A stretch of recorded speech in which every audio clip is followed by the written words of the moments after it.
word to wise. Grass only greener when it's fertilized. Gave them truth in these songs, they prefer to lies. Destiny beautiful, adrift in her purple lies. You can't see me, you Stevie. Wondering how I reach more evolutions than Evie and make it look easy.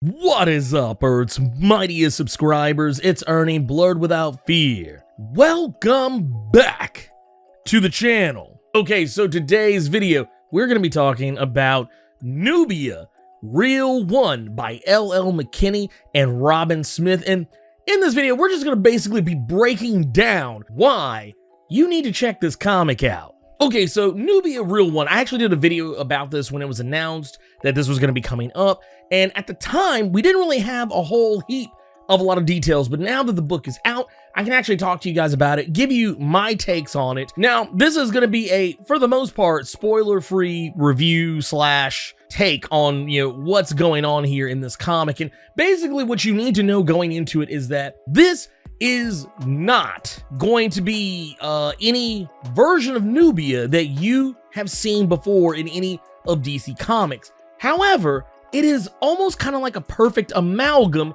of various different versions of the character kind of brought together to make one cohesive origin. When we are introduced to the character of Nubia, she is a teenager, and not only is she a teenager, but also she is dealing with already having her Amazonian powers, albeit she doesn't know where they come from. Her adopted parents, Amara and Danielle, they basically have been taking care of her from the jump, and they always kind of refer to a mysterious character, only referred to as D, who is, the person who seems to know the most about Nubia other than just the two parents. Nubia keeps this secret from all of her friends. No one else knows what's up with her. And what really kind of kicks the story into high gear in the very beginning is the fact that Nubia, while she's dealing with trying to eke out the courage that she's gonna need to try and ask out this guy that she's very interested in, a character by the name of Oscar who will become important way later, she winds up stumbling into a robbery. And while kind of obsessing over whether or not she should or should not interject herself into this robbery, she knows that if she decides to do so, she could stop the robbers with no issue whatsoever. But the question then becomes,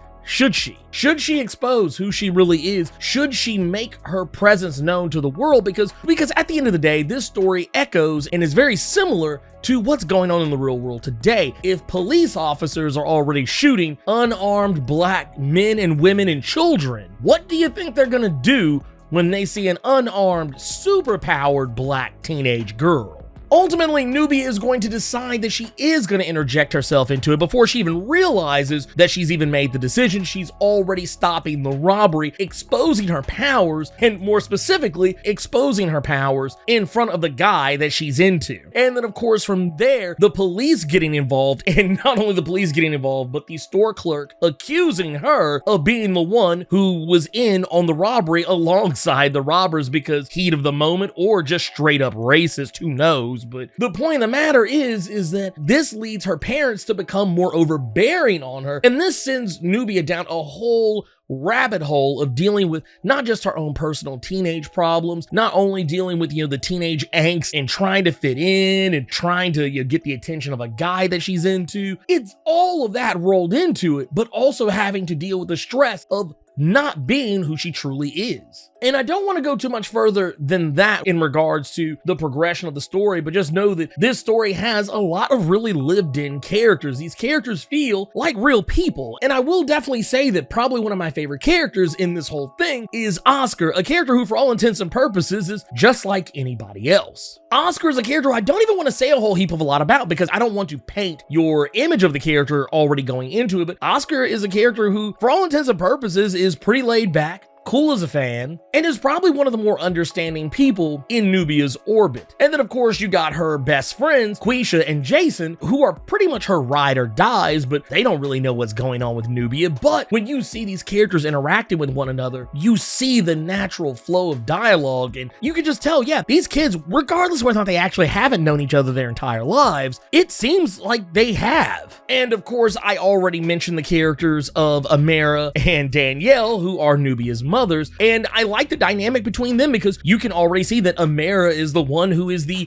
kind of the more tougher, more hard edge, not so much the nursing mother hen style character that Danielle is. They play off of each other very well, and honestly, I know lesbian couples just like this. Honestly, when I was reading the comic, I was sitting there thinking like, oh my god, that reminds me, and I'm not gonna put their names out here, but that reminds me of so-and-so and so-and-so. That's like, that is straight up them if they had an adopted child. Those are pretty much all your principal characters with the exception of Waylon. I don't want to delve too terribly deep into the character of Waylon because for the most part, I feel like Waylon is the character that you should probably know the least about. But what I'm going to say is that when it comes to the character of Waylon, all you really need to know about him as a character is that of all of the characters in the story, he is probably the one who is the most problematic, and that's intentional. It's by design. He is a character who is not a good person, and he tries to paint himself as though he is a good person, but he's kind of one of those what I would call fake woke people who really deep down is problematic. People who are, you know, quotey fingers, fake allies who are like, oh, I'm not racist. I'm all for the cause and the movement and uplifting black and brown people, people of color, but deep down, you're actually, you know, secretly racist and you do racist things. You just try to hide it. That's kind of where Waylon fits in, and that's all I really want to say about his character from there. But all in all, these are all of your, like, you know, principal characters who you're going to be dealing with for the majority of this book, and I feel like each and every last single one of them is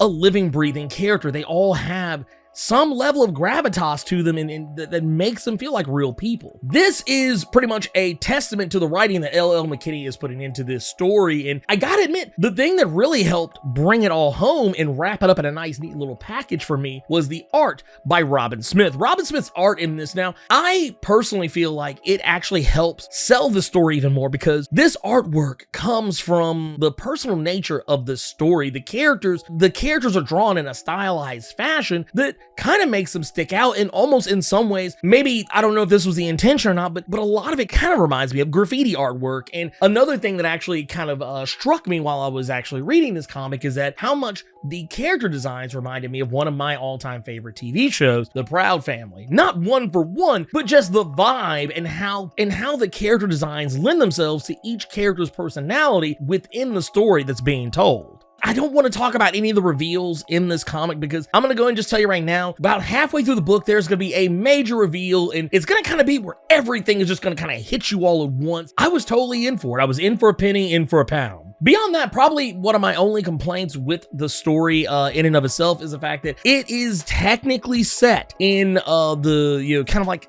I don't want to say a DC Comics Elseworld because this technically is not Young Animal imprint and it's not DC Black Label imprint per se, but it's not DC Comics proper. So this is not the same Nubia that we're seeing in L.L. McKinney's Nubia arc that is in the DC Future State Immortal Wonder Woman comic. But if you look at the characters and how they talk, the way they're worded, they are very similar. So and this is something I actually spoke with L.L. McKinney about, and she actually confirmed that for the most part, yeah, they're written exactly the same, regardless of whether or not they are, you know, quotey fingers in canon or not. But for me personally, having that knowledge, knowing this character is, you know, not, you know, quotey fingers canon, I still, in my own personal head canon, like to just live with the notion that this is the same Nubia that we're seeing in Immortal Wonder Woman. I wish we would have got just a little bit more time with the character of Waylon, even though I think he is a deplorable character. I do feel like there is a tonal shift with the character that swings in the left field kind of towards the end, even though technically that's kind of, I think that's kind of the whole point. The fact that when everything kind of reaches this logical conclusion with his character, I think that's kind of the point. The fact that a lot of times you don't see things like this coming, but